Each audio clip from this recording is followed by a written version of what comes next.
Halo pengirim surat, selamat datang di surat yang tak pernah dikirim. Sebuah ruang untuk surat-surat yang selama ini hanya tinggal di kepala dan hati. Jika kamu memilikinya, mungkin malam ini aku akan membacakannya.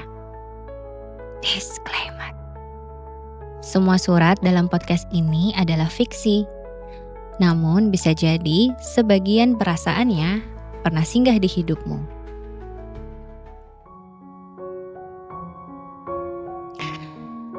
Untuk sahabat terbaikku. Kalau aku boleh bilang, kamu adalah penyelamatku. Fase perpindahan dari menuntut ilmu menjadi pencari nafkah ternyata nggak mudah ya. Dulu aku merasa untuk bisa lulus dari perguruan tinggi saja udah menantang. Bayangkan, kita menuntut ilmu 4 tahun, lalu diujikan dalam 1 hari. Enggak, 3 jam tepatnya. Setelah itu aku pikir, hidup akan sedikit lebih tenang. Tapi ternyata enggak. Lulus cuma garis start yang selama ini kusangka garis akhir. Lalu masuklah kita ke fase mencari. Ini pun bikin pusing.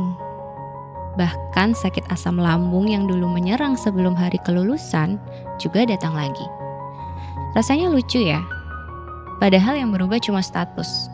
Dari mahasiswa menjadi pencari kerja. Tapi beban yang ikut datang rasanya berkali-kali lipat. Setiap bangun tidur rasanya seperti sedang berlomba. Membuka portal lowongan, memperbaiki CV, menunggu balasan email yang entah kapan akan datang. Lalu mulai bertanya-tanya, udah cukup belum ya usahaku? Gak berhenti di situ. Akhirnya tibalah kita di fase menjadi pekerja. Tempat kita dipaksa untuk beradaptasi lebih cepat, sekaligus memiliki kemampuan sosial yang sesuai. Tentu saja ada bagian yang mengasyikan juga. Bisa membeli sesuatu dengan uang sendiri. Bisa sesekali mengajak orang tua untuk makan bersama. Bisa merasa sedikit lebih mandiri dari sebelumnya. Tapi ternyata sebesar ini bebannya ya. Ternyata pulang kerja sambil membawa pikiran itu melelahkan. Ternyata menjadi orang dewasa berarti kita tetap harus tersenyum meski sedang ingin menangis.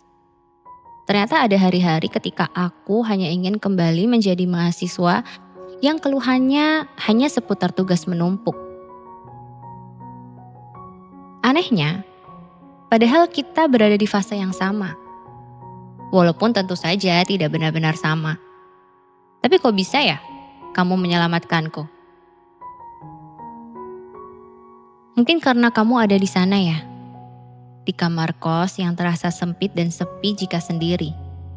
Kamar yang sebenarnya biasa aja. Dindingnya gak luas, kasurnya juga gak besar. Tapi entah kenapa, selalu terasa cukup kalau ada kita berdua. Kamu yang menemani mengoceh kesana kemari tanpa tujuan jelas. Dari membahas pekerjaan, makanan yang ingin dicoba, sampai hal-hal receh yang bahkan keesokan harinya kita udah lupa. Seringkali juga kita menikmati cemilan favorit yang kita beli di pinggir jalan. Duduk di teras kos sambil mengeluh kalau hidup rasanya berat. Lucunya, setelah semua keluhan itu keluar, besok paginya kita tetap bangun dan bekerja seperti gak terjadi apa-apa. Gak cuma sedih-sedih kok. Kita juga merayakan hari-hari bahagia dengan tawa dan senyum. Sesederhana berhasil melewati 1 minggu yang melelahkan. Sesederhana menemukan tempat makan baru yang ternyata enak. Sesederhana berkeliling mencari kafe ternyaman setiap Sabtu. Hanya untuk duduk beberapa jam dan merasa kalau hidup ternyata gak seburuk itu. Pada hari-hari yang berat, kita juga pernah bersama menangisi kesalahan yang kita perbuat. Pernah sama-sama bingung menghadapi masa depan. Pernah sama-sama merasa gagal. Tapi gak lupa juga untuk saling menguatkan kalau jalan sedang terjal. Oh itu ya, saling. Jadi meski kita berada di fase yang sama, tapi kita saling ada.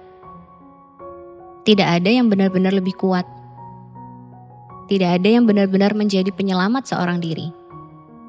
Kadang kamu yang menguatkanku, kadang aku yang mendengarkanmu sampai larut malam.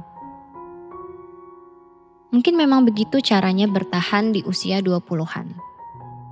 Bukan dengan manusia yang paling hebat, tapi dengan menemukan seseorang yang bersedia tetap tinggal, bahkan saat kita sedang tidak baik-baik saja. Ternyata ini ya, alasan manusia disebut sebagai makhluk sosial. Dan mungkin ini jawabannya, kenapa kamu bisa jadi penyelamatku di usia awal 20-an ini. Bagaimana ya kalau gak ada kamu?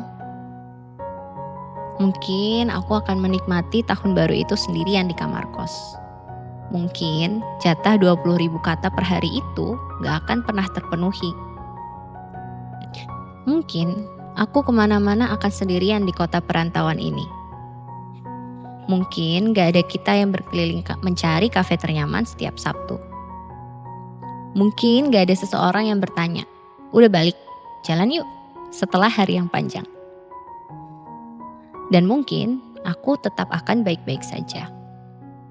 Tapi baik-baik saja dan bahagia ternyata adalah dua hal yang berbeda. Jadi terima kasih ya.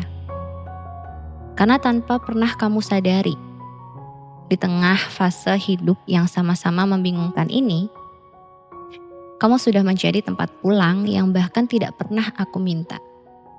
Dan kupikir, setiap orang memang berhak punya satu penyelamat. Aku beruntung. Penyelamatku adalah sahabat terbaikku.